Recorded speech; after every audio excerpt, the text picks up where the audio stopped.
मेरे अकॉर्डिंग अगर सीए करनी है तो पूरी डेडिकेशन से करनी चाहिए क्योंकि सैक्रिफाइसेस करने पड़ते हैं। तो पहले की वजह से क्या लॉस हुआ? मैंने 3 महीने में स्टडी करके अच्छा स्कोर किया है, बहुत अच्छी बात है ये। जो इम्पोर्टेंट चीज़ें थी उनको मार्क कर लिया था ताकि लास्ट 1.5 डेज में रिवाइज हो सके। हाय दोस्तों, मैं सी आशीष शर्मा, चेयरमैन वीएसआई जयपुर, और आज आप लोगों को मिलवाने वाला हूँ तन्मय अरोड़ा से। तन्मय ने सीए फाउंडेशन जनवरी 26 में 313 मार्क्स का स्कोर किया है। तन्मय, कैसा लगा आपको जब पता चला कि आपके 300 क्रॉस किया है, 313 मार्क्स आए हैं? सर बहुत अच्छा लगा। सबसे पहले ठाकुर जी को धन्यवाद किया, उन्हीं के पास ये मार्क्स आ पाए हैं। मेरे को एक्सपेक्टेड 290 थे बट 300 क्रॉस हो गए, ये बहुत बड़ी कृपा है ठाकुर जी की। 290 मार्क्स का स्कोर सोच रहे थे, तो जी, एक्सपेक्टेशन से ज़्यादा किस में है? एक्सपेक्टेशन से ज़्यादा मेरे को लॉ में थोड़ा डर था कि लॉ में थोड़ी तैयारी मुझे कम लग रही थी अपनी, लेकिन लॉ में ठीक है। लो में कितने मार्क्स का एक्सपेक्टेशन था तुम्हारे को? मेरे को 45 के अराउंड। 45 का था, तो 65 मार्क्स आ गए। क्या पढ़ा था तुमने लो में? लॉ में बिल्कुल पूरा मॉड्यूल ही पढ़ा था और कुछ नहीं, मॉड्यूल से ही रीडिंग करता था रोज सुबह जल्दी उठ के, उसी की वजह से हो गया। मतलब आईसीआई का स्टडी मटेरियल को ही बार बार रिवाइज किया, कुछ क्वेश्चन प्रैक्टिस करे क्या? हाँ, राइटिंग प्रैक्टिस करी थी वही वीएसआई के मॉड्यूल। वीएसआई की मॉडल के जो पास्ट एग्जाम के क्वेश्चन थे, कुछ वो क्वेश्चन देखे थे, तो उसके बेसिस पे आए हैं। और ये इकोनॉमिक्स में 94 मार्क्स आए हैं, तो इकोनॉमिक्स में क्या पढ़ा था? इकोनॉमिक्स में भी पूरा मॉड्यूल से रीडिंग, एक एक वर्ड पूरा रीड किया था। जो इम्पोर्टेंट चीज़ें थी उनको मार्क कर लिया था ताकि लास्ट 1.5 डेज में रिवाइज हो सके। तो उस समय जब पेपर हुआ था, उस समय कैसा था कि इकोनॉमिक्स में कितने मार्क्स आ जाएंगे, क्या लग रहा था? इकोनॉमिक्स में पेपर बहुत ईजी था तो 90 प्लस तो एक्सपेक्टेड थे। 90 प्लस एक्सपेक्टेड थे, तो एक्सपेक्टेशन से अब वो मार्क्स आए हैं।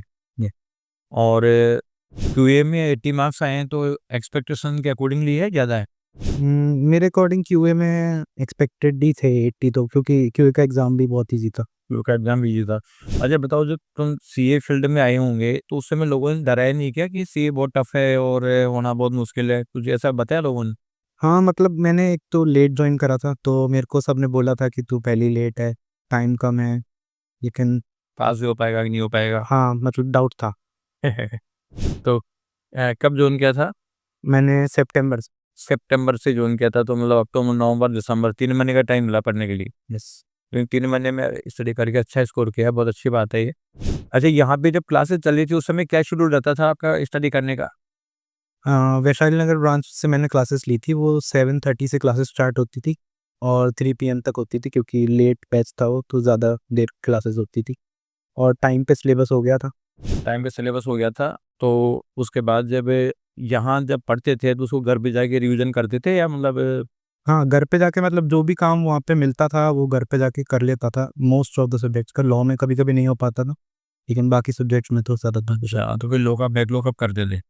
लॉ का मैंने सही बताऊँ तो मैंने लास्ट जब क्लासेस खत्म हो गई थी, तो मैंने अच्छे से लॉ ही पढ़ी थी उसके बाद, क्योंकि बाकी मेरा सही चल रहा था। हाँ, लो में ज़्यादा टाइम दिया मतलब। लॉ जब टेस्ट हो रहे थे तुम्हारे लास्ट में, मतलब कोर्स खत्म होने के बाद जो अपने टेस्ट होते हैं, उस समय क्या वर्किंग रही?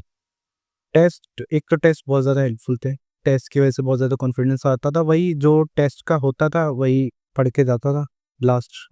तो टेस्ट के बहाने तैयारी भी होती थी या वह बेनिफिट ही मिलता था? तो जो टेस्ट में जो बीच में टाइम मिलता था गैप, तो उस टाइम में कोर्स हो जाता था या नहीं हो पाता था?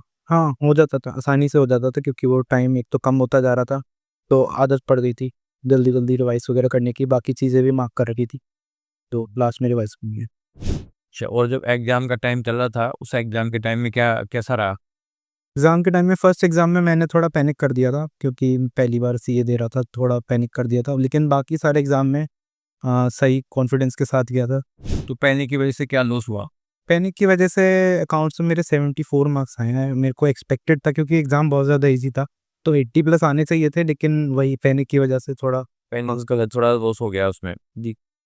अच्छा, ये बताओ कि जो जूनियर स्टूडेंट्स आपके और सीए करना चाहते हैं, तो कोई गाइडेंस लेने आएँगे तो उनको क्या गाइडेंस दोगे भई?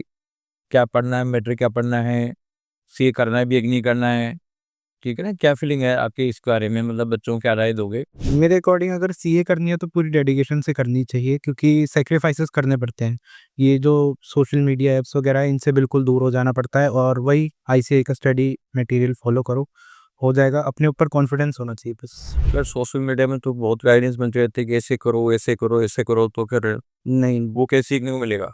सोशल मीडिया पे मैं अपना बता देता हूँ, सोशल मीडिया पे मैं तो ज़्यादा रहता नहीं था। मैं तो अपना वही जो मेरे वैशाली नगर की फैकल्टी बहुत अच्छी थी, उनकी गाइडेंस सच में अच्छी थी, तो मैं तो उन्हीं की गाइडेंस फॉलो करता था। बिल्कुल सही किया तुमने, क्योंकि सोशल मीडिया में सब लोग, चाहे एक बच्चे पास नहीं कराए वो, लेकिन ज्ञान ऐसा देंगे कि चलो यार हम ही हैं, और बच्चे इसके चक्कर में कन्फ्यूज हो जाते हैं। जो रिजल्ट 35-40% रिजल्ट आता था, वो 20 पे आटे का।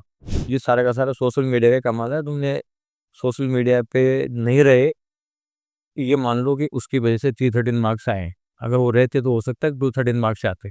तो कुल मिला के तुम्हारा कहना है कि सीए करो तो डेडिकेशन के साथ में करो, अदरवाइज इसके चक्कर में पड़ो ही नहीं। बिल्कुल ना? बिल्कुल। बिल्कुल सही कहा तुमने। थैंक यू धन में, और इन बच्चों का काफ़ी हेल्पफुल रहेगा ये। Thank you. Thank you sir.